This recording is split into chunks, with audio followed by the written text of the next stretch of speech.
Greetings folks, and welcome once again to another helping of Mr H's Hot Pot. You join me today back in Bolton, which is in Greater Manchester in the northwest of England, and I've returned to Tonge Cemetery here in Bolton, to be more specific.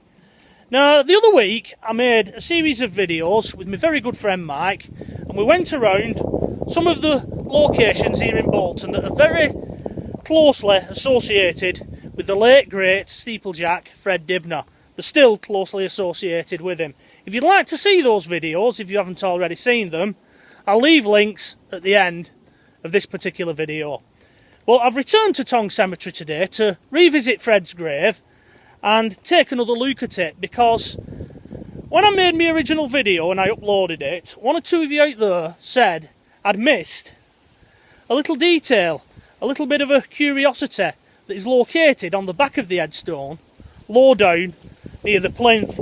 Now, in fairness to me and Mike, when we came down, we weren't looking for this curiosity, and the grass was long at the back of the headstone. This time of year, they drop off mowing the grass in places like cemeteries and parks, so we missed it. Now, Mr H doesn't like to leave a job half done, so what I've done, I've nipped out in the old jalopy, I've returned, and I'm going to revisit Fred's grave and we're going to take a look at it.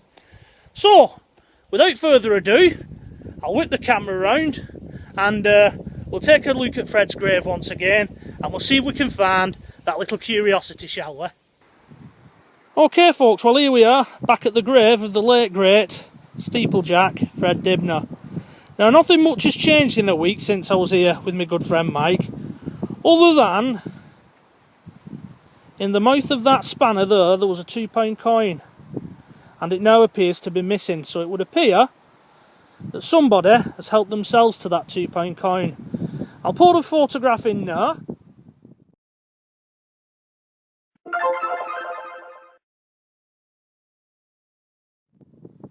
Just to prove that that was indeed the case. It just shows that people won't leave anything alone these days.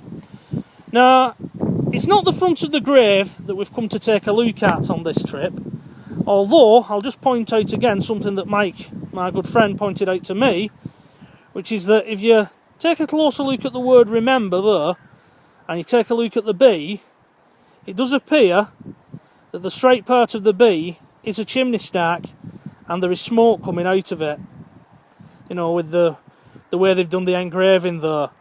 Whether or not that is the case or not, I don't know. I must admit that I've looked at this picture online many times when I was doing research for this video, and I hadn't noticed that, so fair play to Mike for noticing that. But what we've come to take a look at today, Hot Potters, is located round the back of the headstone. Low down,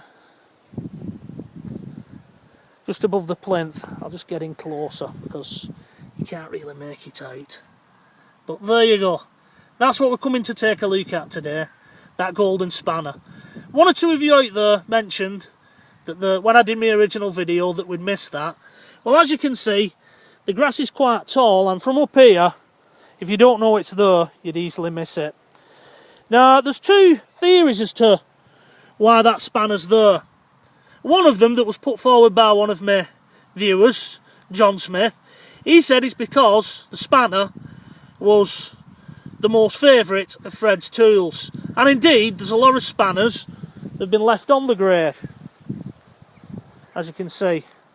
Not only that big one, but some little ones there. So that theory does fit in. Another one of my viewers, a fellow by the name of Oliver McCormack, he said that that spanner was put on this gravestone by, or it was commissioned by, his widow and third wife, Sheila Dibnah. And the reason she asked for that to be put on there was her way of showing how much she loved her husband, Fred. I don't know which one of them's true, if indeed either of them are true, but there's certainly a spanner on the back of there, and it's easily missed, so for anybody out there who wants to come and pay the respects, just take a look around the back of the headstone and you'll see it. Right then, I'm going to whip the camera around now and we'll wrap this little video up. Okay folks, well that just about brings us to the end of today's video. Hope you've enjoyed that second look at the grave of the late great Fred Dibnah, and more importantly that little curiosity of the golden spanner, which is located on the back of his headstone just above the plinth. As I said in the video, it's very easily missed, and me and Mike, we missed it on our last visit, but thanks to John Smith and Oliver McCormack for pointing it out to me.